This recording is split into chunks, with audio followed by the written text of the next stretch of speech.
बंदी छोड़ सतगुरु रामपाल जी परमेश्वर जी की जय हो।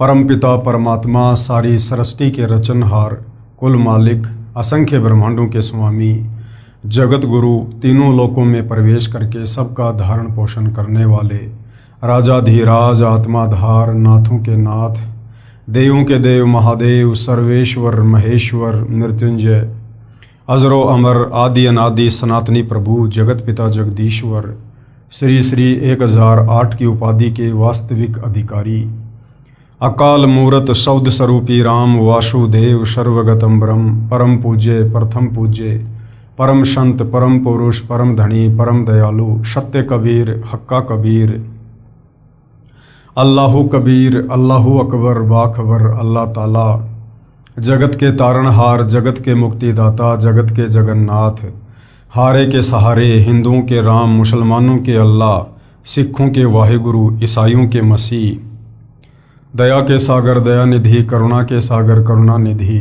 स्वयंभू परिभू, संकट मोचन, कष्ट हरण, मंगल करण, दुख भंजन, अविगत कबीर, निर्विकार निर्विषम परमात्मा, अलय अलेख सतगुरु, आदि अनादि सतगुरु, असली मर्यादा पुरुषोत्तम, असली राम, असली कृष्ण, असली घनश्याम, असली मुरारी, राजाओं के राजा, महाराजाओं के महाराजा, शहंशाहों के शहंशाह, सम्राटों के सम्राट, भगवानों के भगवान, अल्लाहों के अल्लाह, प्रभुओं के प्रभु, मसीहाओं के मसीह, सच्चे वाहिगुरु, बाबाओं के बाबा, पीरों के पीर, सेठों के सेठ, जगत सेठ, सावड़सा सेठ, सर्वगुण संपन्न, अनंत कोटि कलाओं के स्वामी, अनंत कोटि ब्रह्मांडों के नायक, योगियों में महायोगी, ध्यानियों में महाध्यानी, सिद्धों में परम सिद्ध, ज्ञानियों में तत्वज्ञानी, ब्रह्म ज्ञानी, महाज्ञानी, परम ज्ञानी, सर्वश्रेष्ठ ज्ञानी, विज्ञानी, युवा कबीर, समरथ कबीर, असमवात, अमित ओझा, सच्चे रहनुमा, करीम अल्लाह, सुभान अल्लाह, दुनिया के अंतिम पैगंबर, 8 सितंबर 1951 से गांव धनाना, जिला सोनीपत, हरियाणा, भारतवर्ष की पावन भूमि पे प्रकट रियल कल की भगवान श्री नारायण साकार हरि, श्री बाबा साहेब, नूर अनंत परमात्मा, सच्चे दरवेश, सच्चे बाखबर, संत श्रोमणी सतगुरु रामपाल जी परमेश्वर जी के चरण कमल में आप और हम सभी भाई बहनों का अनंत कोटि दंडवत प्रणाम। सत्साई भाई और बहनों, बहुत बड़ी दया, बहुत बड़ी मेहर पूज्य गुरुदेव भगवान की, परमेश्वर रामपाल जी की, जिनके शुभ आशीर्वाद से, विशेष आशीर्वाद से, उन्हीं के सत्संगों के संग्रह के ऊपर बन चुकी पवित्र आध्यात्मिक पुस्तक कबीर बड़ा या कृष्ण के ऊपर वीडियो बनाने की श्रृंखला जारी है। इसी श्रृंखला में आज हमारा ये 26वें नंबर का वीडियो है। इस पवित्र पुस्तक कबीर बड़ा या कृष्ण के प्रत्येक वीडियो से विशेषकर हिंदू समाज से जुड़े भाई बहनों को अध्यात्म के विषय में, भक्ति और भगवान के विषय में बहुत कुछ जानने और समझने को मिल रहा है। भाई और बहनों, वर्तमान में इस पवित्र पुस्तक पर हमारा जो टॉपिक चल रहा है वो है जनता की अदालत। जनता की अदालत में जज खुद जनता को बनाया गया है, क्योंकि जनता शिक्षित है, एजुकेटेड है, अपनी आंखों से अपने ही धर्म ग्रंथों में लिखी हुई सच्चाई को सुनकर, देखकर, पढ़कर भली भांति निर्णय कर सकती है। मुद्दा क्या चल रहा है? कबीर बड़ा या कृष्ण, यानी सुप्रीम गॉड कौन है, सर्वशक्तिमान प्रभु कौन है। हिंदू धर्म के तमाम धर्मगुरु आचार्य शंकराचार्य जो जनता की अदालत में श्री कृष्ण उर्फ विष्णु जी की तरफ से उनके वकील बनकर खड़े हैं, उनका दावा है कि हमारे हिंदू धर्म ग्रंथों में, वेदों में, गीता में, पुराणों में श्री कृष्ण उर्फ विष्णु जी को परम शक्ति कहा गया है। ये अजरो अमर हैं, अविनाशी हैं, इनके कोई माता पिता नहीं हैं और इन्हीं की भक्ति से मुक्ति संभव है। तो दूसरी तरफ कबीर जी के वकील सतगुरु रामपाल जी ने उन्हीं हिंदू धर्म ग्रंथों का, वेदों का, गीता जी का, पुराणों का हवाला देकर जनता की अदालत में प्रत्यक्ष प्रमाण दिखाकर ये साबित कर दिया कि श्री कृष्ण उर्फ विष्णु ये नाशवान भगवान हैं। इनका जन्म होता है, इनकी मृत्यु होती है, इनकी माँ का नाम दुर्गा है, इनके पिता का नाम काल ब्रह्म है और इनकी भक्ति से मुक्ति संभव नहीं है। क्योंकि अभी तक तो श्री कृष्ण उर्फ विष्णु की खुद की मुक्ति नहीं है, तो भला इनकी पूजा करने वालों की मुक्ति कैसे संभव हो जाएगी। अब भाइयों और बहनों, ये तमाम बातें जो जनता की अदालत में सतगुरु रामपाल जी की तरफ से हिंदू धर्म ग्रंथों को दिखा दिखा कर रखी जा रही हैं, उन्हें देखने के बाद जनता की धीरे धीरे आंखें खुलने लगी हैं। जनता विचार करने लगी है कि हमारे धर्म गुरु हमारे ही धर्म ग्रंथों में लिखी सच्चाई हमें नहीं बता पाए। कारण तत्व ज्ञान का अभाव, क्योंकि तत्वदर्शी संत के बिना आप कभी भी अध्यात्म को नहीं समझ सकते। गीता अध्याय 4 श्लोक 34 में गीता ज्ञानदाता खुद अर्जुन को कह रहा है कि अर्जुन, अगर तुझे पूर्ण परमात्मा की भक्ति करनी है, तुझे सदा सदा के लिए जन्म और मृत्यु से अपना पीछा छुड़वाना है, तो किसी तत्वदर्शी संत की शरण में चला जा। वो तत्वदर्शी संत ही तुझे परमात्मा के मार्ग की जानकारी देगा। इससे सिद्ध है कि पवित्र गीता जी में भी वो कंप्लीट ज्ञान नहीं है, क्योंकि गीता खुद आगे का ज्ञान लेने के लिए, पूर्ण ज्ञान लेने के लिए तत्वदर्शी संत की शरण में जाने का आदेश दे रही है। तो हिंदू समाज की धीरे धीरे आंखें खुल रही हैं और जनता की अदालत में जनता अब सतगुरु रामपाल जी से अध्यात्म में रुचि लेते हुए अध्यात्म के विषय में तरह तरह के सवाल कर रही है। जो सवाल उनके दिलो दिमाग में गूंज रहे थे, परंतु जवाब नहीं मिल पा रहा था, अब उन्हें अपने प्रत्येक सवाल का प्रमाणित जवाब मिल रहा है और शास्त्रों से आंखों से देखकर उनको संतुष्टि भी हो रही है। तो इसी कड़ी में जब जनता सतगुरु रामपाल जी से अध्यात्म के विषय में और अधिक जानने लगी कि हमें कबीर जी की भक्ति अपनाने से पहले क्या इन देवी देवताओं की भक्ति छोड़नी पड़ेगी, क्या हमें उन परंपरागत पूजाओं को त्यागना पड़ेगा यदि हमने कबीर जी की शास्त्र अनुकूल भक्ति करनी है तो सतगुरु रामपाल जी ने कहा कि हाँ, आपने बिल्कुल शास्त्र विरुद्ध साधना को त्यागना पड़ेगा। और भोली भाली जनता को आदरणीय धर्मदास जी की कथा सुनाकर सतगुरु रामपाल जी अध्यात्म के विषय में बता रहे हैं कि किस प्रकार से 650 साल पहले मथुरा में कबीर परमात्मा एक जिंदा साधु के वेश में आदरणीय धर्मदास जी को मिले, उन्हें गीता जी का यथार्थ ज्ञान समझाया, वेदों के यथार्थ ज्ञान से परिचित कराया और किस प्रकार से धर्मदास जी धीरे धीरे शास्त्र विरुद्ध साधना को त्याग कर शास्त्र अनुकूल साधना करने लगे। तो इसी कड़ी में हम आगे बढ़ते हैं। आदरणीय धर्मदास जी कबीर परमेश्वर जी से, जो कि जिंदा बाबा के रूप में थे, उनसे तरह तरह के सवाल कर रहे हैं और परमात्मा जी उनको जवाब दे रहे हैं। व्रत करना गीता अनुसार कैसा है?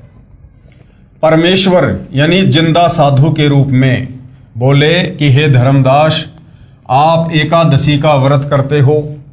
श्रीमद् भगवत गीता अध्याय 6 श्लोक 16 में मना किया है कि हे अर्जुन, ये योग यानी भक्ति न तो अधिक खाने वाले का और न ही बिल्कुल न खाने वाले का, अर्थात ये भक्ति न ही व्रत रखने वाले, न अधिक सोने वाले की तथा न अधिक जागने वाले की सफल होती है। इस श्लोक में व्रत रखना पूर्ण रूप से मना है। क्या लिखा है? न ही बिल्कुल न खाने वाले की भक्ति भी सफल नहीं होती है। अर्थात बिल्कुल ना खाना, इसका मतलब व्रत करना। तो हमारी गीता जी अध्याय 6 श्लोक 16 मना कर रही है कि व्रत रखने वालों की भक्ति कभी सफल नहीं हो सकती, जबकि धर्मदास जी एकादशी का व्रत रखा करते थे। इस श्लोक में व्रत रखना पूर्ण रूप से मना है। देख अपनी गीता खोलकर, जिंदा रूप में परमात्मा धर्मदास जी को कह रहे हैं कि देख अपनी गीता खोलकर। धर्मदास जी को गीता के श्लोक याद भी थे, क्योंकि प्रतिदिन पाठ किया करता था। फिर भी सोचा कि कहीं जिंदा संत नाराज ना हो जाए, इसलिए गीता खोलकर अध्याय 6 श्लोक 16 पढ़ा तथा स्वीकारा कि आपने मेरी आंखें खोल दी जिंदा, आप तो परमात्मा के स्वरूप लगते हो। अब देखिए भाइयों और बहनों, ये वही गीता जी अध्याय 6 श्लोक नंबर 16 है जो आदरणीय धर्मदास जी ने अपनी आंखों से खोलकर देखा। और यही गीता अध्याय 6 श्लोक 16 अब जनता की अदालत में सतगुरु रामपाल जी जनता को दिखा रहे हैं ताकि उन्हें भी विश्वास हो। पेश है फोटोकॉपी गीता अध्याय 6 श्लोक 16 की। ये श्लोक भाइयों और बहनों आप जियों के सामने है। न अति अश्नतः तू योग है अस्ति न च एकांतम ऐन सतः न च अति सौपनशीलस्य जागृत न एवं च अर्जुन। इसका यहाँ पर हिंदी अनुवाद किया हुआ है। हे अर्जुन, यह योग, योग यानी भक्ति, न तो बहुत खाने वाले का, यानी जो बहुत ज़्यादा खाना खाता है, बार बार खाता है, पेट भरा भरा रहता है, ज़्यादा अन्न खाने से वासना प्रबल होती है, नींद आती है, आलस्य आता है। तो ये जो भक्ति है, जो योग है, जो मुक्ति का जो मार्ग है, शास्त्र अनुकूल साधना है, बहुत ज़्यादा भोजन खाने वाले की भी सफल नहीं होती है। और न बिल्कुल न खाने वाले का, और जो बिल्कुल भोजन नहीं करता यानी जो व्रत करता है, उसकी भी भक्ति सफल नहीं होती। व्रत रखना यानी बिल्कुल भी ना खाना, बिल्कुल भी खाना नहीं खाएंगे तो क्या होगा, हमारा शरीर अंदर से बार बार भोजन की डिमांड करेगा। हमें भक्ति से ज़्यादा हमें भोजन याद आएगा। सत्संग सुनने बैठेंगे, बार बार अंदर से भूख जागृत होगी, तो हम ना सत्संग सुन सकते, ना बैठकर शांति से ध्यान से मंत्र कर सकते, ना अन्य कोई भक्ति कर्म कर सकते, यदि हमारा पेट बिल्कुल खाली रहेगा तो। इसलिए हमने संयम के साथ में ये भक्ति करनी है, बिल्कुल संयमित होके, ना ज़्यादा खाना ना कम खाना, जितनी शरीर की आवश्यकता है उतना खाना। और न बिल्कुल न खाने वाले का तथा न बहुत शयन करने स्वभाव वाले का, और जो बहुत ज़्यादा सोता है उसकी भी कभी भक्ति सफल नहीं हो सकती। और न सदा जागने वाले का ही सिद्ध होता है, और जो हमेशा जाग जाग के भक्ति करता है, सोता ही नहीं है, रातों को जागता रहता है, उसकी भी भक्ति सफल नहीं होती है। ये फोटोकॉपी गीता अध्याय 6 श्लोक 16 की है। गीता प्रेस गोरखपुर से प्रकाशित तथा श्री जय दयाल गोविंदका द्वारा अनुवादित है। इसमें स्पष्ट कहा है कि योग यानी साधना उनकी सफल नहीं होती जो बिल्कुल कुछ नहीं खाते यानी व्रत रखते हैं। श्राद्ध पिंडदान गीता अनुसार कैसा है? अब व्रत के विषय में तो पता चल गया कि गीता जी तो व्रत करने के लिए मना कर रही है। व्रत करने वाले कभी भी भक्ति सफल नहीं कर सकते, कभी भी उनकी मुक्ति नहीं हो सकती। अब आगे परमात्मा धर्मदास जी को समझा रहे हैं कि तुम जो ये श्राद्ध निकालते हो, जो पिंड दान करते हो, इन नादान धर्मगुरुओं के कहने पर जो तुम भूत पूजा कर रहे हो, ये गीता जी के अनुसार कैसी है? आप श्राद्ध व पिंडदान करते हो, गीता अध्याय 9 श्लोक 25 में स्पष्ट किया है कि भूत पूजने वाले भूतों को प्राप्त होंगे। ये जो श्राद्ध निकालते हैं, पिंडदान करते हैं, ये भूत पूजा में आता है। और गीता जी अध्याय 9 श्लोक 25 मना कर रहा है कि भूत पूजने वाले भूत बनेंगे, यानी अपने पूर्वजों के पास उस पितृ योनि में जाएंगे, भूत योनि में जाएंगे। आप श्राद्ध व पिंडदान करते हो, गीता अध्याय 9 श्लोक 25 में स्पष्ट किया है कि भूत पूजने वाले भूतों को प्राप्त होंगे। श्राद्ध करना, पिंडदान करना, ये भूत पूजा है, ये व्यर्थ की साधना है। गीता जी मना कर रही है। श्राद्ध पिंडदान के प्रति रुचि ऋषि का वेद मत। अब परमात्मा एक उदाहरण देकर, एक कथा सुनाकर धर्मदास जी को समझा रहे हैं। श्राद्ध और पिंडदान के प्रति रुचि ऋषि का वेद मत। मार्कंडे पुराण में रोच्य ऋषि के जन्म की कथा आती है। रुचि ऋषि का बेटा था रोच्य ऋषि। एक रुचि ऋषि था, वह ब्रह्मचर्य का पालन करते हुए, यानी उसने शादी नहीं करवाई कि मैं अपनी आत्मा का कल्याण करवाऊंगा, वेदों अनुसार साधना करता था, विवाह नहीं कराया था। रुचि ऋषि के पिता, दादा, परदादा तथा तीसरे दादा सब पितर यानी भूत योनि में भूखे प्यासे भटक रहे थे। एक दिन उन चारों ने रुचि ऋषि को दर्शन दिए तथा कहा कि बेटा, आपने विवाह क्यों नहीं किया? विवाह करके हमारे श्राद्ध करना। रुचि ऋषि ने कहा कि हे पितामहो, वेद में इस श्राद्ध आदि कर्म को अविद्या कहा है। अविद्या यानी मूर्खों का कार्य, अर्थात मूर्खों का कार्य कहा है। फिर आप मुझे इस कर्म को करने को क्यों कह रहे हो? पितरों ने कहा कि ये बात बिल्कुल सत्य है कि श्राद्ध आदि कर्म को वेदों में अविद्या यानी मूर्खों का कार्य ही कहा है। एक तरफ तो हम अपने आप को हिंदू कहते हैं और वेदों को हिंदुओं का सर्वश्रेष्ठ ग्रंथ कहा जाता है, और हमारे वेद मना कर रहे हैं कि श्राद्ध नहीं करना चाहिए, ये पिंडदान वगैरह नहीं करने चाहिए, ये भूत पूजा है, प्रेत पूजा है, अंत में दुर्गति हो जाएगी। लेकिन हमारे नादान धर्म गुरु तत्व ज्ञान के अभाव में इन वेदों को ना समझकर, सदग्रंथों को ना समझकर हमारे से सदियों से शास्त्र विरुद्ध साधना करवाते रहे और हमारे पूर्वजों को भूत बनाकर छोड़ दिया, पितर बनाकर छोड़ दिया, और हमें भी वर्तमान में वो तमाम भक्ति विरुद्ध कर्म करवाकर, श्राद्ध निकलवाकर, पिंडदान करवाकर अपने पूर्वजों के पास उन भूत योनियों में भेजने की तैयारी कर रहे थे। फिर उन पितरों ने वेद विरुद्ध ज्ञान बताकर यानी अटपट करके रुचि ऋषि को भ्रमित कर दिया, क्योंकि मोह भी अज्ञान की जड़ है। मार्कंडे पुराण के प्रकरण से सिद्ध हुआ कि वेदों में तथा वेदों के ही संक्षिप्त रूप गीता में श्राद्ध, पिंडोतक आदि भूत पूजा के कर्म को निषेध बताया है, नहीं करना चाहिए। यानी गीता जी मना कर रही है तो समझो वेद मना कर रहे हैं, क्योंकि चारों वेदों का संक्षिप्त रूप श्रीमद् भगवत गीता है।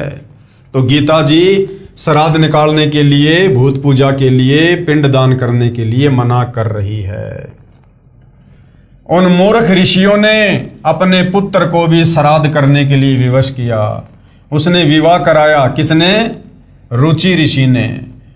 उससे रोचे ऋषि का जन्म हुआ और बेटा भी पाप का भागी बना लिया, पितर बना दिया। पेश है संक्षिप्त मार्कंडे पुराण के अध्याय रोचे मनु की उत्पत्ति कथा से संबंधित प्रकरण की फोटोकॉपी। ये मार्कंडे पुराण में भाई और बहनों बिल्कुल क्लियर लिखा हुआ है। रोचे मनु की उत्पत्ति कथा।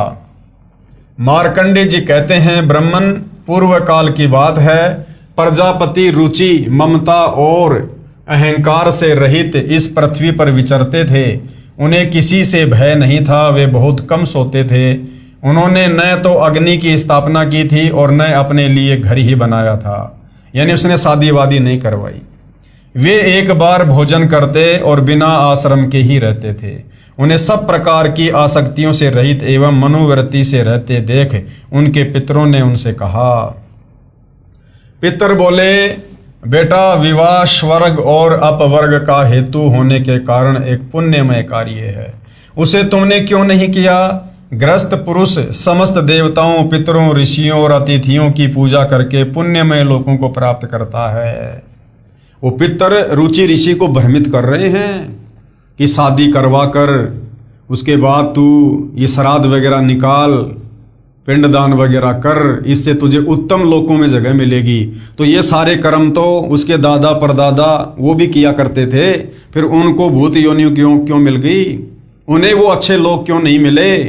अर्थात वो भूत योनि में थे और वो भूख प्यास से बेहाल थे, और उन्होंने किसी भी प्रकार से रुचि ऋषि को बहलाकर, फुसलाकर, डराकर, लोभ लालच देकर, शादी करवाकर, उसके कर्म फुड़वाकर श्राद्ध निकलवाने थे, जिससे उन पितरों को थोड़ी बहुत राहत प्राप्त हो। तो क्या बोले वो पुत्र?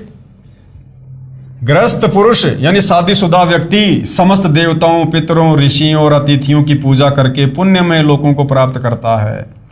वह स्वाहा के उच्चारण से देवताओं को, सवधा के उच्चारण से शब्द से पितरों को तथा अन्नदान आदि से भूत आदि प्राणियों एवं अतिथियों को उनका भाग समर्पित करता है। बेटा, हम ऐसा मानते हैं कि गृहस्थ आश्रम को स्वीकार न करने पर तुम्हें इस जीवन में कलेश पर कलेश उठाना पड़ेगा। वो कोई कलेश नहीं उठा रहा था, आराम से अपनी भक्ति कर रहा था, कोई टेंशन नहीं थी। अब शादी करवा कर उसके जीवन में कलेश पैदा कर दिया इन पितरों ने, तथा मृत्यु के बाद और दूसरे जन्म में भी कलेश ही भोगने पड़ेंगे। रुचि ने कहा, पितरगण, परिग्रह मात्र ही अत्यंत दुख एवं पाप का कारण होता है। परिग्रह यानी शादी करवाना, ये शादी करवाना ही जीवन में सबसे बड़ा कलेश है, रुचि ऋषि ने कहा अपने पितरों को, तथा उससे मनुष्य की अधोगति होती है। यही सोचकर मैंने पहले स्त्री संग्रह नहीं किया। मन और इंद्रियों को नियंत्रण में रखकर जो ये आत्म संयम किया जाता है वह भी प्रगृह करने पर मोक्ष का साधक नहीं होता। ममता रूप कीचड़ में सना हुआ होने पर भी ये आत्मा को परिग्रह शून्य चित्त रूपी जल से प्रतिदिन धोया जाता है। वह श्रेष्ठ प्रयत्न है। जितेंद्रिय विद्वानों को चाहिए कि वे अनेक जन्मों द्वारा संचित कर्म रूपी षड में सने हुए आत्मा का सदा सनारूपी जल से प्रक्षालन करें। पितर बोले, बेटा जितेंद्रिय होकर आत्मा का प्रक्षालन करना उचित ही है, किंतु तुम जिस मार्ग पर चल रहे हो, वो पितर अब क्या कह रहे हैं रुचि ऋषि को, किंतु तुम जिस मार्ग पर चल रहे हो वह मोक्ष मार्ग है। यानी बेटा तूने जो शादी वादी नहीं करवाई है और जो तू जिस प्रकार वेदों अनुसार भक्ति कर रहा है, श्राद्ध वगैरह नहीं निकाल रहा, ये मोक्ष मार्ग है। वो पितर भी इस बात को स्वीकार कर रहे हैं, क्योंकि वो भी विद्वान थे, वेदों को पढ़ा करते थे जब मनुष्य योनि में थे। तो कह रहे हैं बेटा रुचि, तू जिस प्रकार से भक्ति कर रहा है ना, ये वास्तव में मोक्ष मार्ग है। किंतु फलेच्छा रहित दान और शुभाशुभ के उपभोग से भी पूर्वकृत अशुभ कर्म दूर होता है। लेकिन उन्होंने फिर अटपट करनी शुरू कर दी, क्योंकि भूखे मर रहे थे। इसी प्रकार दया भाव से प्रेरित होकर जो कर्म किया जाता है वह बंधन कारक नहीं होता। फल कामना से रहित कर्म भी बंधन में नहीं डालता। पूर्व जन्म में किया हुआ मानव का शुभाशुभ कर्म सुख दुखमय भोगों के रूप में प्रतिदिन भोगने पर ही क्षीण होता है।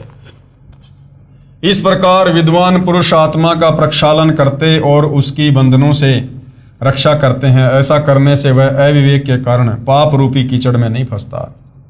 रुचि ने पूछा, पितामहो यानी हे पितृगणों, वेद में कर्म मार्ग को अविद्या कहा है।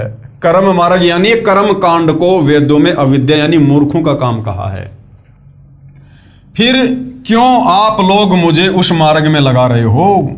तो पितर क्या बोले, ये सत्य है कि कर्म को यानी पाखंड को अविद्या ही कहा गया है, इसमें तनिक भी मिथ्या नहीं है। फिर भी इतना तो निश्चित है कि उस विद्या की प्राप्ति में कर्म ही कारण है। विहित कर्म का पालन न करके जो अधम मनुष्य संयम करते हैं वह संयम अंत में मोक्ष की प्राप्ति नहीं कराता, अपितु अधोगति ले जाने वाला होता है। वत्स, तुम तो समझते हो कि मैं आत्मा का प्रक्षालन कर रहा हूं, यानी उसको डराना शुरू कर दिया, किंतु वास्तव में तुम शास्त्र विहित कर्मों के न करने के कारण पापों से दग्ध हो रहे हो। कर्म अविद्या होने पर भी विधि के पालन द्वारा सौदे हुए विष की भांति मनुष्यों का उपकार करने वाला ही होता है। इसके विपरीत वह विद्या भी विधि की अवहेलना से निश्चय ही हमारे बंधन का कारण बन जाती है। अतः बेटा तुम विधि पूर्वक स्त्री संग्रह करो यानी शादी करवाओ। ऐसा ना हो कि इस लोक का, यानी उसको डरा दिया बेचारे को और उसने शादी करवा ली और अंत में अपनी दुर्गति करवाई। आगे सवाल नंबर 30, क्या गायत्री मंत्र यानी ओम भूर्भुवस्व तत्सवितुर्वरेण्यम भर्गो देवस्य धीमहि धियो यो नः प्रचोदयात्, क्या इससे पूर्ण मोक्ष संभव है? धर्मदास जी सवाल कर रहे हैं कि प्रभु ये जो गायत्री मंत्र है, जो विशेषकर हिंदू समाज में सबकी जुबान पर है, ओम भूर्भुवस्व तत्सवितुर्वरेण्यम भर्गो देवस्य धीमहि धियो यो नः प्रचोदयात्, क्या इस गायत्री मंत्र के जाप करने से मुक्ति संभव है, मोक्ष हो जाएगा? तो परमात्मा जी कह रहे हैं, धर्मदास, इन नादान धर्म गुरुओं ने यजुर्वेद अध्याय 36 मंत्र 3 का केवल एक मंत्र समाज को रट्टा लगवा दिया और इस मंत्र में भी इन्होंने जबरदस्ती ओम शब्द जोड़ दिया, जबकि वेद के मूल मंत्र में ओम शब्द नहीं है। इन नादान धर्म गुरुओं ने ओम शब्द लगाकर परमात्मा की अवहेलना की है। जो लाभ साधक को ज्ञान यज्ञ का उस एक मंत्र के जाप करने से मिलना था वो भी नहीं मिलेगा। उत्तर, जिसे गायत्री मंत्र कहते हो वह यजुर्वेद के अध्याय 36 का मंत्र 3 है। जिसके आगे ओम अक्षर नहीं है। ये जो ओम अक्षर है ये वेद में नहीं है, ये नादान धर्म गुरुओं ने अपनी तरफ से जोड़ दिया। यदि ओम अक्षर को इस वेद मंत्र के साथ जोड़ा जाता है तो परमात्मा का अपमान है, क्योंकि ओम अक्षर तो ब्रह्म का जाप है, यानी काल का जाप है। यजुर्वेद अध्याय 36 मंत्र 3 में परम अक्षर ब्रह्म की महिमा है। यदि कोई अज्ञानी व्यक्ति पत्र तो लिख रहा है प्रधानमंत्री को और लिख रहा है सेवा में श्रीमान मुख्यमंत्री जी, तो वह प्रधानमंत्री का अपमान कर रहा है। फिर बात रही इस मंत्र यजुर्वेद के अध्याय 36 मंत्र 3 को बार बार जाप करने की, ये क्रिया मोक्षदायक नहीं है। मंत्र का मूल पाठ इस प्रकार है, यानी यजुर्वेद अध्याय 36 मंत्र 3 जो वास्तव में है वो क्या है? भूर्भुस्व, यानी ओम से शुरू नहीं है। भूर्भुस्व तत्सवितु वरेण्यम भर्गो देवस्य धीमहि धियो यो नः प्रचोदयात्। और अनुवाद क्या है इसका? स्वयंभू परमात्मा पृथ्वी लोक को, गोलोक आदि भवनों को वचन से प्रकट करने वाला है। स्वर्ग लोक आदि सुख धाम है, वह उन सब का जनक परमात्मा है। सर्व साधकों को वर्ण करने योग्य अर्थात अच्छी आत्माओं के भक्ति योग्य है। तेजोमय अर्थात प्रकाशमान परमात्मा का उच्च विचार रखते हुए अर्थात बड़ी समझ से जो बुद्धिमानों के समान विवेचन करता है वह विवेकशील व्यक्ति मोक्ष का अधिकारी बनता है। ये इसका भावार्थ है। भावार्थ, परमात्मा स्वयंभू जो भूमि, गोलोक आदि लोक तथा स्वर्ग लोक है, उन सब का सर्जनहार है। उस उज्ज्वल परमेश्वर की भक्ति श्रेष्ठ भक्तों को ये विचार रखते हुए करनी चाहिए कि जो पुरुषोत्तम यानी सर्वश्रेष्ठ परमात्मा है, जो सर्व प्रभुओं से श्रेष्ठ है, उसकी भक्ति करें, जो सुख धाम अर्थात सर्व सुख का दाता है। केवल परमात्मा की महिमा है इस मंत्र में। उपरोक्त मंत्र का ये हिंदी अनुवाद व भावार्थ है। इसकी संस्कृत या हिंदी अनुवाद को पढ़ते रहने से मोक्ष नहीं है, क्योंकि यह तो परमात्मा की महिमा का एक अंश है। अर्थात हजारों वेद मंत्रों में से यजुर्वेद अध्याय 36 का मंत्र संख्या 3 केवल एक मंत्र है। यदि कोई चारों वेदों को भी पढ़ता रहे तो भी मोक्ष नहीं है। मोक्ष होगा वेदों में वर्णित ज्ञान के अनुसार भक्ति क्रिया करने से। उदाहरण, बिजली की महिमा है कि बिजली अंधेरे को उजाले में बदल देती है। बिजली ट्यूबवेल चलाती है जिससे फसल की सिंचाई होती है। बिजली आटा पीसती है, आदि आदि बहुत से गुण बिजली के लिखे हैं। यदि कोई व्यक्ति प्रतिदिन बिजली के गुणों का पाठ करता रहे तो उसे बिजली का लाभ प्राप्त नहीं होगा। लाभ प्राप्त होगा बिजली का कनेक्शन लेने से। कनेक्शन कैसे प्राप्त हो सकता है? उस विधि को प्राप्त करके फिर बिजली के गुणों का लाभ प्राप्त हो सकता है। केवल बिजली की महिमा को गाने मात्र से नहीं, इसी प्रकार वेद मंत्रों में अर्थात श्रीमद् भगवत गीता जो चारों वेदों का सार है, उसमें मोक्ष प्राप्ति के लिए जो ज्ञान कहा है उसके अनुसार आचरण करने से मोक्ष लाभ अर्थात परमेश्वर प्राप्ति होती है। आगे धर्मदास जी ने फिर परमात्मा जी से प्रश्न किया। प्रश्न धर्मदास जी का, हे जिंदा, मुझे तो ये भी ज्ञान नहीं है कि गीता में मोक्ष प्राप्ति का ज्ञान कौन सा है। मैंने गीता को पढ़ा है परंतु समझा नहीं। हमारे धर्म गुरुओं ने जो भक्ति बताई उसे श्रद्धा से करते आ रहे हैं। वर्षों से चला आ रहा भक्ति का शास्त्र विरुद्ध प्रचलन सर्व भक्तों को सत्य लग रहा है। क्या गीता में लिखी भक्ति विधि पर्याप्त है? तो परमेश्वर जी ने क्या जवाब दिया? उत्तर जिंदा बाबा का, गीता में केवल ब्रह्म स्तर की भक्ति विधि लिखी है, यानी केवल इस काल ब्रह्म ज्योति निरंजन तक की भक्ति है। पूर्ण मोक्ष के लिए परम अक्षर ब्रह्म की भक्ति करनी होगी। गीता में पूर्ण विधि नहीं है, केवल संकेत है। जैसे गीता अध्याय 17 श्लोक 23 में कहा है कि सच्चिदानंद घन ब्रह्म अर्थात परम अक्षर ब्रह्म की प्राप्ति के लिए ओम तत् सत इस मंत्र का निर्देश है। इसके सुमरण की विधि 3 प्रकार से है। इस मंत्र में ओम तो क्षर पुरुष अर्थात इस ब्रह्म का मंत्र तो स्पष्ट है, परंतु परब्रह्म अक्षर पुरुष का मंत्र तत् है, यानी सांकेतिक है, जो सांकेतिक है। उपदेशी को तत्वदर्शी संत बताएगा। यानी वर्तमान में सतगुरु रामपाल जी बताते हैं जो भगत सतनाम प्राप्त करता है। और तीसरा जो सत है, ओम तत् सत में, ये मंत्र पूर्ण ब्रह्म यानी परम अक्षर ब्रह्म का है, ये भी सांकेतिक है। इसको भी तत्वदर्शी संत उपदेशी को बताता है। तत्वदर्शी संत के पास पूर्ण मोक्ष मार्ग होता है, जो ना वेदों में है, ना गीता में, तथा ना पुराणों या अन्य उपनिषदों में। तत्व ज्ञान की सत्यता को प्रमाणित करने के लिए गीता तथा वेद सहयोगी हैं। जो भक्ति विधि वेद गीता में है वही तत्व ज्ञान में भी है। सूक्ष्म वेद अर्थात तत्व ज्ञान में वेदों तथा गीता वाली भक्ति विधि तो है ही, इससे भिन्न पूर्ण मोक्ष वाली साधना भी है। उदाहरण के लिए 10वीं कक्षा का पाठ्यक्रम गलत नहीं है, परंतु अधूरा है। BA MA वाले पाठ्यक्रम में 10वीं वाला ज्ञान भी होता है, उससे आगे का भी होता है। यही दशा वेदों गीता तथा सूक्ष्म वेद के ज्ञान में अंतर की समझो। फिर धर्मदास जी ने आगे और प्रश्न किया, प्रश्न नंबर 32, गीता तथा वेदों में ये कहाँ प्रमाण है कि पूर्ण मोक्ष मार्ग तत्वदर्शी संत के पास ही होता है? वेदों व गीता में नहीं है। हे प्रभु जिंदा मेरी शंका का समाधान कीजिए। आपका ज्ञान हृदय को छूता है, सत्य भी है, परंतु विश्वास तो प्रत्यक्ष प्रमाण देखकर ही होता है। तो परमेश्वर जी ने उत्तर दिया, गीता अध्याय 4 श्लोक 25 से 30 में गीता ज्ञानदाता ने बताया है कि हे अर्जुन, सभी भगत अपनी साधना व भक्ति को पाप नाश करने वाली अर्थात मोक्षदायक जानकर ही करते हैं। यदि उनको ये निश्चय न हो कि तुम जो भक्ति कर रहे हो ये शास्त्र अनुकूल नहीं है, तो वे साधना ही छोड़ देते। जैसे कई साधक देवताओं की पूजा रूपी यज्ञ अर्थात धार्मिक अनुष्ठान करके ही पूजा मानते हैं, अन्य ब्रह्म यानी काल तक की पूजा करते हैं, कई केवल अग्नि में घी आदि डालकर अनुष्ठान करते हैं जिसको हवन कहते हैं।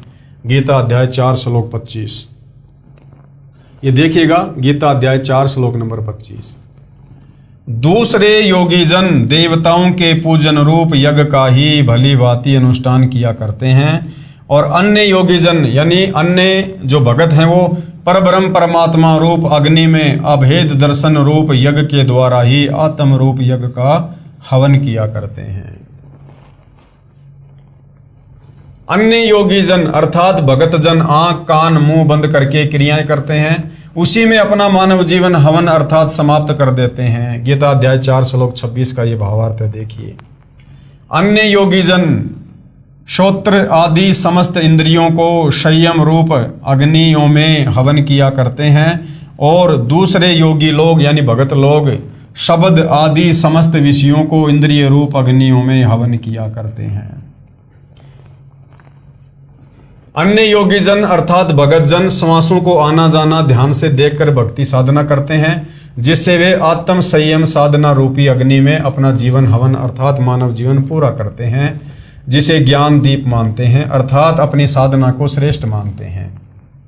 दूसरे योगीजन इंद्रियों की संपूर्ण क्रियाओं और प्राणों की समस्त क्रियाओं को आत्म संयम योग रूप अग्नि में हवन किया करते हैं। यानी सब लोग तत्व ज्ञान के अभाव से अपनी मनमुखी साधना कर रहे हैं। कुछ अन्य साधक द्रव्य अर्थात धन से होने वाले यज्ञ अर्थात धार्मिक अनुष्ठान करते हैं, जैसे भोजन भंडारा करना, कंबल कपड़े बांटना, धर्मशाला प्याऊ बनवाना, ये यज्ञ करते हैं। कुछ तपस्या करते हैं, कुछ योगासन करते हैं, इसी को परमात्मा प्राप्ति की साधना मानते हैं। कितने ही साधक अहिंसा आदि तीक्ष्ण व्रत करते हैं, जैसे मुख पर पट्टी बांधकर नंगे पैरों चलना, कई दिन उपवास रखना आदि आदि। अन्य योगीजन अर्थात साधक स्वाध्याय अर्थात प्रतिदिन किसी वेद जैसे ग्रंथ से कुछ मंत्रों श्लोकों का पाठ करना, ये ज्ञान यज्ञ कहलाता है, करते रहते हैं। इन्हीं क्रियाओं को मोक्षदायक मानते हैं। कहाँ लिखा है? गीता अध्याय 4 श्लोक नंबर 28 में देखिएगा। कई पुरुष द्रव्य संबंधी यज्ञ करने वाले हैं, कितने ही तपस्या रूप यज्ञ करने वाले हैं, तथा दूसरे कितने ही योग रूप यज्ञ करने वाले हैं, और कितने ही अहिंसादि तीक्ष्ण व्रतों से युक्त यत्नशील पुरुष स्वाध्याय ज्ञान यज्ञ करने वाले हैं। दूसरे योगीजन अर्थात भगतजन प्राण वायु यानी श्वास अपान वायु में पहुंचाने वाली क्रिया करते हैं। अन्य योगीजन इसके विपरीत अपान वायु को प्राण वायु में पहुंचाने वाली क्रिया करते हैं। कितने ही भगत अल्पाहारी रहते हैं यानी बहुत कम खाते हैं। कुछ योग आदि क्रियाएं करते हैं, जैसे प्राणायाम में लीन साधक पान अपान की गति को रोककर श्वास कम लेते हैं, इसी में अपना मानव जीवन हवन अर्थात समर्पित कर देते हैं। ये सभी उपरोक्त अध्याय 4 श्लोक 25 से 30 तक साधना करने वाले साधक अपने अपने यज्ञों यानी भक्ति अर्थात धार्मिक अनुष्ठानों को करके मानते हैं कि हम पाप का नाश करने वाली साधना भक्ति कर रहे हैं। गीता अध्याय 4 श्लोक 29 से 30 देखिएगा। दूसरे कितने ही योगीजन अपान वायु में प्राण वायु को हवन करते हैं, वैसे ही अन्य योगीजन प्राण वायु में अपान वायु को हवन करते हैं, तथा अन्य कितने ही नियमित आहार करने वाले प्राणायाम प्रायण पुरुष प्राण और अपान की गति को रोककर प्राणों को प्राण भागों में ही हवन किया करते हैं। ये सभी साधक यज्ञों द्वारा पापों का नाश कर देने वाले और यज्ञों को जानने वाले हैं।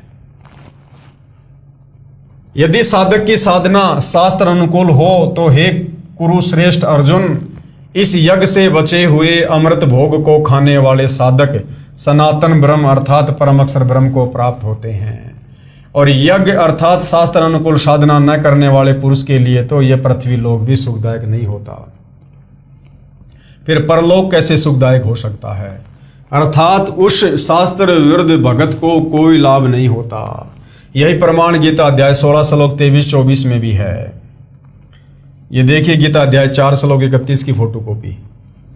हे कुरुश्रेष्ठ अर्जुन, यज्ञ से बचे हुए अमृत का अनुभव करने वाले योगीजन सनातन परब्रह्म परमात्मा को प्राप्त होते हैं, और यज्ञ न करने वाले पुरुष के लिए तो यह मनुष्य लोक भी सुखदायक नहीं, फिर परलोक कैसे सुखदायक होगा। यानी शास्त्र अनुकूल साधना करने वाले के लिए तो सब कुछ ठीक है, और जो शास्त्र विरुद्ध साधना करता है उसके लिए तो ये लोक भी सुख में नहीं है।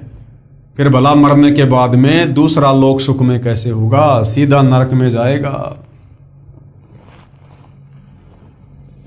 गीता ज्ञान दाता ने ऊपर के 25 से 30 तक श्लोकों में स्पष्ट किया है कि जो भगत जैसी साधना कर रहा है उसे मोक्षदायक तथा सत्य मानकर कर रहा है।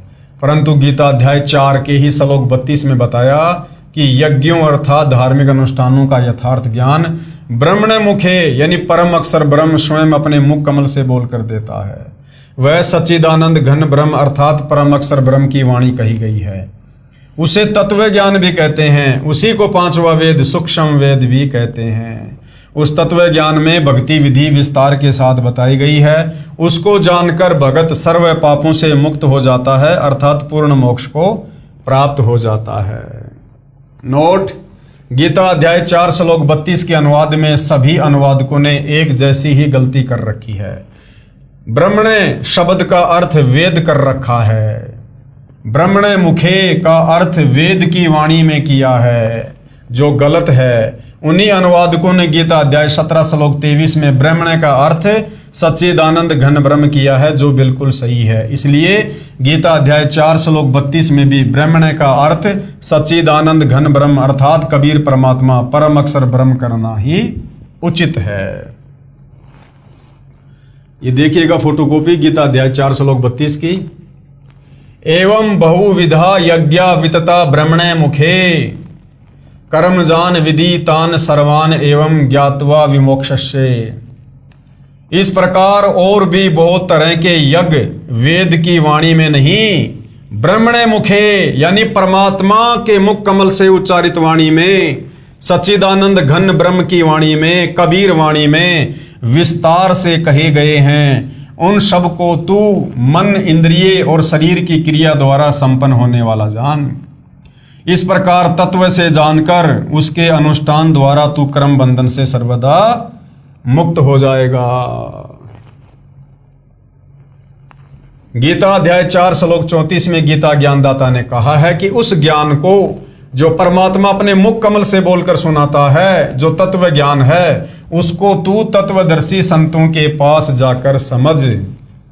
उनको दंडवत प्रणाम करने से कपट छोड़कर नम्रता पूर्वक प्रश्न करने से तत्वदर्शी संत तुझे तत्व ज्ञान का उपदेश करेंगे। गीता अध्याय 4 श्लोक 34 की फोटोकॉपी। उस ज्ञान को तू तत्वदर्शी ज्ञानियों के पास जाकर समझ। गीता ज्ञानदाता कह रहा कि मुझे भी भैया वो कंप्लीट मोक्ष वाला ज्ञान नहीं है, सृष्टि रचना का ज्ञान नहीं है। अर्जुन, उस ज्ञान के लिए तू किसी तत्वदर्शी संत की खोज कर। अर्थात ना तो कंप्लीट ज्ञान गीता ज्ञानदाता को और ना गीता जी में। उनको भली भांति दंडवत प्रणाम करने से, उनकी सेवा करने से, सरलता पूर्वक प्रश्न करने से वे परमात्म तत्व को भली भांति जानने वाले ज्ञानी महात्मा तुझे उस तत्व ज्ञान का उपदेश करेंगे। यानी वो तत्वदर्शी संत तुझे बताएगा पूर्ण मोक्ष मार्ग क्या है। इससे यह भी सिद्ध हुआ कि गीता वाला ज्ञान पूर्ण नहीं है, परंतु गलत भी नहीं है।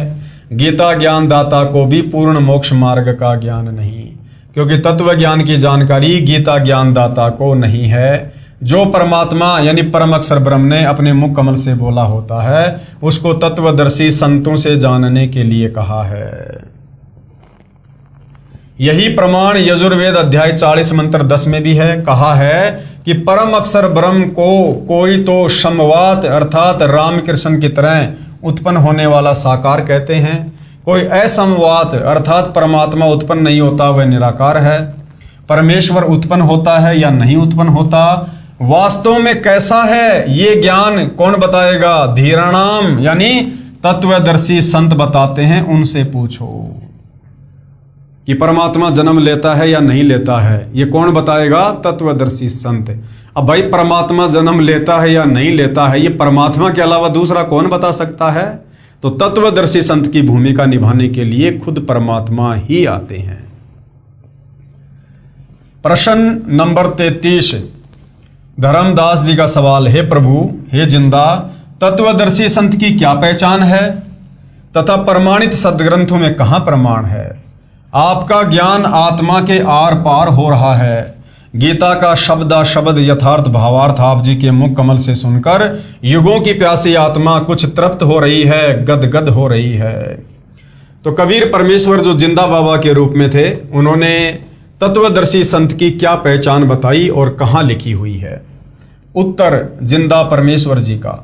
परमेश्वर ने बताया कि पहले तो लक्षण सुन तत्वदर्शी संत अर्थात पूर्ण ज्ञानी सतगुरु के। सतगुरु के लक्षण 4 बखाना। प्रथम वेद शास्त्र को ज्ञाना, दूजे हरि भक्ति मन कर्म बानी, तीसरे समदृष्टि कर जानी, चौथे वेद विधि सब कर्मा, ये 4 गुरु गुण जानो मरमा। कबीर सागर के अध्याय जीव धर्म बोध के पेज नंबर 1960 पर ये अमृतवाणियां अंकित है। भावार्थ क्या है? जो तत्वदर्शी संत यानी पूर्ण सतगुरु होगा उसमें 4 मुख्य गुण होते हैं। नंबर 1, वह वेदों तथा अन्य सभी ग्रंथों का पूर्ण ज्ञानी होगा। तो वर्तमान में इस धरती पर सतगुरु रामपाल जी के अलावा ना तो कोई तत्वदर्शी संत है, ना कोई इस विश्व के सभी सदग्रंथों का ज्ञाता है। तो पहला लक्षण भी वर्तमान में सतगुरु रामपाल जी पर ही फिट होता है। दूसरा लक्षण, दूसरे वह परमात्मा की भक्ति मन कर्म वचन से स्वयं करता है, केवल वक्ता नहीं होता, उसकी करनी और कथनी में अंतर नहीं होता। तो भाई सन 1994 से लेकर और 10 अप्रैल 2026 तक सतगुरु रामपाल जी ने जो भी वचन फरमाए हैं, आप उनको मिलान करके देख सकते हो। आपको उनकी करनी और कथनी में कोई अंतर नहीं मिलेगा। तो दूसरा लक्षण भी सतगुरु रामपाल जी पर ही सेट होता है। 3, वह सर्व अनुयायियों को समान दृष्टि से देखता है, ऊंच नीच का भेद नहीं करता। सतगुरु रामपाल जी का नारा है, जीव हमारी जाति है, मानव धर्म हमारा, हिंदू मुस्लिम सिख ईसाई धर्म नहीं कोई न्यारा।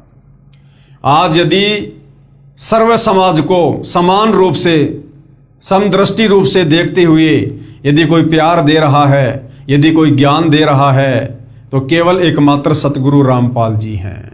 तो तीसरा लक्षण भी सतगुरु रामपाल जी पर ही सेट होता है। चौथा लक्षण क्या है? चौथे, वह सर्व भक्ति कर्म वेदों के अनुसार करता तथा करवाता है।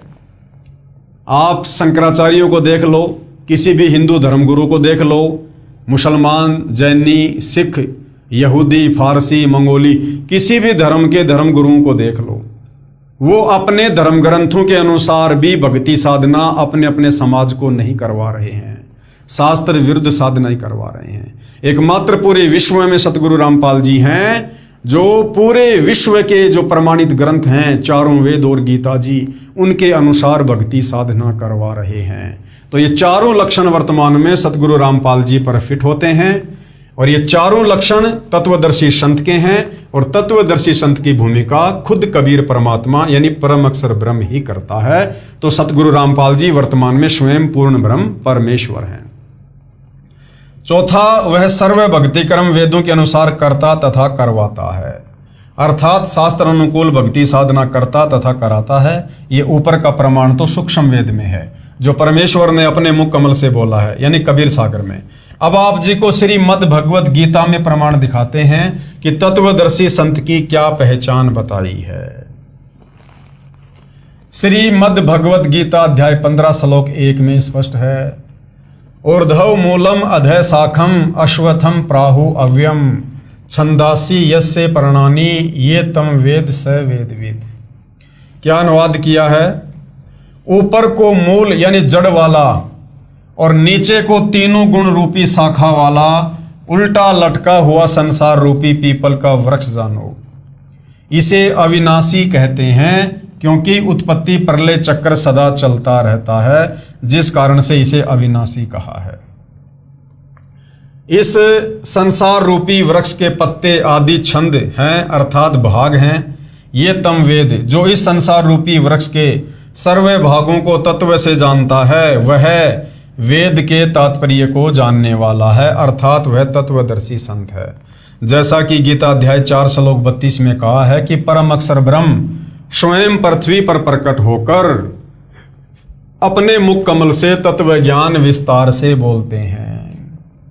परम अक्षर ब्रह्म खुद ही तत्वदर्शी संत का रूप बनाकर धरती पर प्रकट होकर अपना तत्व ज्ञान बताते हैं। परमेश्वर ने अपनी वाणी में अर्थात तत्व ज्ञान में बताया है, कबीर अक्षर पुरुष एक पेड़ है, क्षर पुरुष यानी निरंजन वा की डार और तीनों देवा यानी ब्रह्मा विष्णु महेश शाखा हैं और पात रूप संसार। जमीन से बाहर जो वृक्ष का हिस्सा है उसे तना कहते हैं। तना तो जानो अक्षर पुरुष है, सातसंग ब्रह्मांड का स्वामी। तने से कई मोटी डार निकलती हैं, उनमें से एक मोटी डार जानो क्षर पुरुष यानी काल ब्रह्म। उस डार से 3 शाखा निकलती हैं, उन तीनों शाखाओं को जानो तीनों देवता, रजगुण ब्रह्मा जी, सतगुण विष्णु जी तथा तमगुण शिव शंकर जी। और इन शाखाओं को जो पत्ते लगते हैं उन पत्तों को जानो संसार। गीता अध्याय 15 श्लोक 1 से 4 में सांकेतिक विवरण है, तत्व ज्ञान में विस्तार से कहा गया है। पहले गीता ज्ञान के आधार से ही जानते हैं। गीता अध्याय 15 श्लोक 2 में कहते हैं कि संसार रूपी वृक्ष की तीनों गुण यानी रजगुण ब्रह्मा जी, सतगुण विष्णु, तमगुण शंकर जी रूपी शाखाएं हैं। ये ऊपर यानी स्वर्ग लोक में तथा नीचे पाताल लोक में फैली हुई हैं। क्योंकि गीता जी का ज्ञान पृथ्वी पर दिया जा रहा था, इसलिए ऊपर और नीचे दोनों लोकों का यहाँ पर वर्णन किया गया है। नोट, रजगुण ब्रह्मा, सतगुण विष्णु तथा तमगुण शंकर हैं। देखिए प्रश्न नंबर 7 में, यानी पहले बता दिया गया है मार्कंडे पुराण को दिखाकर कि रजगुण ब्रह्मा है, सतगुण विष्णु है और तमगुण शंकर है। यानी रज सत तम ये जो 3 गुण हैं ये तीनों देवता हैं, ब्रह्मा विष्णु महेश। तीनों शाखाएं ऊपर नीचे फैली हैं, यानी तीनों लोकों में, स्वर्ग लोक में, पृथ्वी लोक पर, पाताल लोक में। इसका तात्पर्य है कि गीता का ज्ञान पृथ्वी लोक पर बोला जा रहा था। तीनों देवता की सत्ता 3 लोकों में है, पृथ्वी लोक पर, स्वर्ग लोक तथा पाताल लोक। ये तीनों एक एक विभाग के मंत्री हैं। कौन? ये ब्रह्मा विष्णु महेश एक एक विभाग के मंत्री हैं। कौन कौन सा विभाग है इनके पास में? रजगुण विभाग के श्री ब्रह्मा जी, सतगुण विभाग के श्री विष्णु जी तथा तमगुण विभाग के श्री शिव जी। गीता अध्याय 15 श्लोक 3 में कहा है कि हे अर्जुन, इस संसार रूपी वृक्ष का स्वरूप जैसे यहाँ विचार काल में अर्थात तेरे और मेरे गीता जी के ज्ञान की चर्चा में नहीं पाया जाता, अर्थात मैं नहीं बता पाऊंगा, क्योंकि इसके आदि और अंत का मुझे अच्छी तरह ज्ञान नहीं है। गीता ज्ञान दाता हाथ खड़े कर रहा है कि अर्जुन, मैं तुझे संसार रूपी वृक्ष के पूरे विस्तार को भली भांति नहीं समझा पाऊंगा, यानी पूरी सृष्टि रचना का ज्ञान मैं तुझे नहीं बता पाऊंगा, क्योंकि ये मेरी नॉलेज में नहीं है। इसलिए इस अति दृढ़ मूल वाले अर्थात जिस संसार रूपी वृक्ष की मूल है वह परमात्मा भी अविनाशी है, तथा उनका स्थान सतलोक, अलखलोक, अगमलोक तथा अकैलोक, ये चार ऊपर के लोक भी अविनाशी हैं। इन चारों में एक ही परमात्मा भिन्न भिन्न रूप बनाकर सिंहासन पर विराजमान है। इसलिए इसको सुदृढ़ मूलम यानी अति दृढ़ मूल वाला कहा है। इसे तत्व ज्ञान रूपी शस्त्र से काटकर अर्थात तत्वदर्शी संत से तत्व ज्ञान समझकर फिर गीता अध्याय 15 श्लोक 4 में कहा है कि इसके पश्चात यानी तत्वदर्शी संत से तत्व ज्ञान लेने के बाद परमेश्वर के उस परम पद अर्थात सतलोक की खोज करनी चाहिए। यानी सतलोक जाने वाली भक्ति को फिर नियम मर्यादा में रह के दृढ़ता से करना चाहिए। जहां जाने के पश्चात साधक फिर लौटकर संसार में कभी नहीं आते। जिस परमेश्वर से संसार रूपी वृक्ष की प्रवृत्ति विस्तार को प्राप्त हुई है अर्थात जिस परमेश्वर ने सर्व संसार की रचना की है उसी परमेश्वर की भक्ति को पहले तत्वदर्शी संत से समझो। गीता ज्ञानदाता अपनी भक्ति को भी मना कर रहा है। गीता अध्याय 15 श्लोक 16-17 में 3 प्रभु बताए हैं। श्लोक 16 में तो 2 पुरुष कहे हैं, एक तो क्षर पुरुष यानी गीता ज्ञानदाता काल ब्रह्म, दूसरा अक्षर पुरुष ये सात संग ब्रह्मांड का स्वामी है, और ये दोनों ही नाशवान हैं, यानी इन दोनों का जन्म और मृत्यु होता है, इनके लोक भी नाशवान है। श्लोक 17 में तीसरा यानी परम अक्षर पुरुष है जो संसार रूपी वृक्ष का मूल यानी जड़ है, वह वास्तव में अविनाशी है। जड़ यानी मूल से ही पेड़ के सर्व भागों तना, डार, शाखाओं तथा पत्तों को आहार प्राप्त होता है। यानी तीनों लोकों में प्रवेश करके सबका धारण पोषण वो परम अक्षर ब्रह्म कबीर परमात्मा करता है। वह परम अक्षर ब्रह्म पुरुष ही तीनों लोकों में प्रवेश करके सबका धारण पोषण करता है। उसी मूल मालिक की पूजा करनी चाहिए। गीता जी क्या कह रही है? गीता ज्ञानदाता का क्या कह रहा है कि उसी मूल मालिक परम अक्षर ब्रह्म सत्य पुरुष कबीर देव की पूजा करनी चाहिए, ना कि ब्रह्मा विष्णु महेश की, काल की, दुर्गा की, इनकी नहीं। इस विवरण में तत्वदर्शी संत की पहचान तथा गीता ज्ञानदाता की अल्पज्ञता अर्थात तत्व ज्ञानहीनता स्पष्ट दिखाई दे रही है। ये देखिएगा भाई और बहनों, वो उल्टा लटका हुआ संसार रूपी पेड़ है जो गीता अध्याय 15 श्लोक 1 से 4 में वर्णित है कि जो इसकी सही सही व्याख्या करके बता देगा वो तत्वदर्शी संत होगा। तो ये सतगुरु रामपाल जी परमेश्वर जी ने सर्वप्रथम पूरे विश्व में सबसे पहले ये बताया है कि वास्तव में गीता अध्याय 15 श्लोक 1 से 4 का भावार्थ क्या है। ये संसार रूपी उल्टा लटका हुआ वृक्ष है। देखिएगा, इस वृक्ष की जो जड़ है वो जमीन के अंदर है। बाहर क्या दिखाई देता है? केवल ये तना तना दिखाई दे रहा है, तना तना। ये तना कौन है? ये 7 संग ब्रह्मांड का स्वामी अक्षर पुरुष है जिसके 7 संग ब्रह्मांड हैं। ये तना कहां से निकल रहा है? जड़ों से निकल रहा है। जड़ क्या है? ये कबीर परमात्मा है। कबीर परमात्मा सारी सृष्टि का मालिक, यानी ऊपर के जो चारों लोक हैं वो अविनाशी हैं। जो कबीर परमात्मा है वो अविनाशी है, इसलिए इसको सुदृढ़ मूल वाला कहा है। फिर ये अक्षर पुरुष है, 7 संग ब्रह्मांड का स्वामी जो ये तना है। इस तने से फिर एक मोटी डार निकल रही है। ये मोटी डार ये कौन है? ये 21 ब्रह्मांड का स्वामी ज्योति निरंजन है, काल है, ये दुर्गा का पति। इस मोटी डार से फिर 3 शाखाएं निकल रही हैं। ये 3 शाखाएं क्या हैं? ये रजगुण ब्रह्मा है, सतगुण विष्णु है और तमगुण शंकर है। और शाखाओं के जो ये पत्ते लग रहे हैं ये कौन है? ये आप और हमारे जैसे आम प्राणी हैं, तीनों लोकों के प्राणी, स्वर्ग लोक के, पृथ्वी लोक के, पाताल लोक के। तो इस प्रकार से ये संसार रूपी वृक्ष है, यानी पूरी सृष्टि का मैप है ये कि सबसे ऊपर 4 लोक हैं, अकैलोक, अगमलोक, अलखलोक और शतलोक, जो बिल्कुल अविनाशी हैं। जैसे पेड़ की जड़ जमीन के अंदर होती है, बिल्कुल नहीं हिलती, इसी प्रकार ऊपर के 4 लोक और उन लोकों का जो स्वामी है और उन लोकों में जो आत्मा रहती हैं वो सब अविनाशी हैं। उसके बाद ये अक्षर पुरुष है जिसके 7 संग ब्रह्मांड हैं। फिर उसके नीचे ये काल ब्रह्म है जिसके 21 ब्रह्मांड है। फिर काल ब्रह्म के नीचे उनके 3 पुत्र ब्रह्मा विष्णु महेश हैं, जो तीनों एक एक गुण से युक्त हैं। और इन तीनों पुत्रों के माध्यम से ये काल तीनों लोकों की सृष्टि को संचालित करवा रहा है। तो ये है संसार रूपी पेड़ का चित्र जो सतगुरु रामपाल जी ने बताया और समझाया। तो वास्तव में हमने भक्ति इस विधि से करनी चाहिए।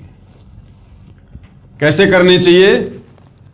जैसे ये दिखाया गया यहां पर, हमने सर्वप्रथम जड़ की पूजा करनी चाहिए। जड़ कौन है? कबीर परमात्मा। और जब हम जड़ की पूजा करेंगे तो हमारे जो संस्कार बनेंगे धार्मिक यज्ञ करने से, मंत्र करने से, वो हमारे संस्कार कहां जाएंगे? इस अक्षर पुरुष के पास जाएंगे। यानी पेड़ की जड़ से खुराक कहां जाती है? पेड़ के तने में। फिर अक्षर पुरुष से हमारे संस्कार कहां जाएंगे? काल ब्रह्म के पास में। काल ब्रह्म से संस्कार जाएंगे ब्रह्मा विष्णु महेश के पास। और ये ब्रह्मा विष्णु महेश फिर ना चाहते हुए भी हमारे को सर्व लाभ देंगे। तो उत्तम विधि तो भक्ति की ये है। और हम लोगों ने क्या कर दिया? नादानी के चलते, तत्व ज्ञान के अभाव में, हमने मिट्टी में, गमले में पेड़ की टहनियों को डाल दिया। हमने जड़ कर दी ऊपर और टहनियों को हमने जमीन में गाड़ दिया। यानी हमने ब्रह्मा विष्णु महेश रूपी शाखाओं की पूजा शुरू कर दी। अब यदि कोई नादान व्यक्ति कहीं से कोई पौधा लाकर उसकी जड़ ऊपर करके और टहनियों को गमले में लगाएगा तो क्या पेड़ कभी फलेगा? कभी नहीं फलेगा, वो नष्ट हो जाएगा। तो हम नादानों ने तत्व ज्ञान के अभाव में, हमारे नादान धर्मगुरुओं के कहने पर ब्रह्मा विष्णु महेश को पूर्ण परमात्मा मानकर भक्ति करनी शुरू कर दी, जिससे हमें भक्ति का कोई लाभ किसी प्रकार का नहीं हुआ। अब सतगुरु रामपाल जी ने आकर हमें बताया कि नादानों, अपनी भक्ति विधि को ठीक करो, सुधारो, विधि से चलो। और उन्होंने हमें शास्त्र अनुकूल साधना दी है। कबीर परमेश्वर की भक्ति शुरू करवाई है, यानी जड़ की भक्ति करनी शुरू करवाई है। भक्ति रूपी पौधे की जड़ को नीचे करके फिर उसमें सिंचाई करवाना शुरू किया है, जिससे जो खुराक है वो जड़ों से तने में जाएगी, तने से डार में, डार से शाखाओं में, और फिर ये शाखा रूपी ब्रह्मा विष्णु महेश हमें हर प्रकार का आध्यात्मिक लाभ देंगे। तो ये जो उल्टे लटके हुए संसार रूपी वृक्ष की व्याख्या है, जिसका वर्णन गीता अध्याय 15 श्लोक 1 से 4 में है, ये विश्व में पहली बार सतगुरु रामपाल जी ने ही बताया है। अर्थात सतगुरु रामपाल जी पूर्ण तत्वदर्शी संत हैं। जिंदा बाबा का दूसरी बार अंतर्ध्यान होना। अब कबीर परमात्मा धर्मदास जी के सामने अचानक अंतर्ध्यान क्यों हुए? क्योंकि धर्मदास जी उस पुराने अज्ञान के चलते, जो अज्ञानी धर्मगुरुओं ने ब्रह्मा विष्णु महेश को ही पूर्ण परमात्मा बताकर उसकी रग रग में वो अज्ञान डाल रखा था, काल प्रेरणा से वो अज्ञान भी बीच बीच में अंगड़ाई ले रहा था। और जब धर्मदास कबीर परमेश्वर के ज्ञान को काटकर ब्रह्मा विष्णु महेश की वकालत करता, तो उस समय फिर परमात्मा समझ जाते कि भैया अब इसके घट में काल आके बैठ गया है, अब ये मेरी बात नहीं सुनेगा। तो परमात्मा फिर दूसरी बार धर्मदास जी की आंखों के सामने से अंतर्ध्यान हो गए। अब धर्मदास बड़ा व्याकुल हो गया। पहले वाली साधना करने का मन नहीं कर रहा, क्योंकि वो शास्त्र विरुद्ध, आगे की साधना भी मिली नहीं। धर्मदास बेचैन हो जाता है। और किस प्रकार फिर तीसरी बार उसे कबीर परमात्मा मिलते हैं, और जब तीसरी बार मिलते हैं तो आगे का क्या ज्ञान देते हैं, वो भाई और बहनों हम अगले एपिसोड में जानेंगे। तब तक भाई और बहनों, पूज्य गुरुदेव भगवान हम सबको आज्ञा दें, आशीर्वाद दें, सद्बुद्धि दें, हमारा मार्गदर्शन करें। बंदी छोड़ सतगुरु रामपाल जी परमेश्वर जी की जय हो।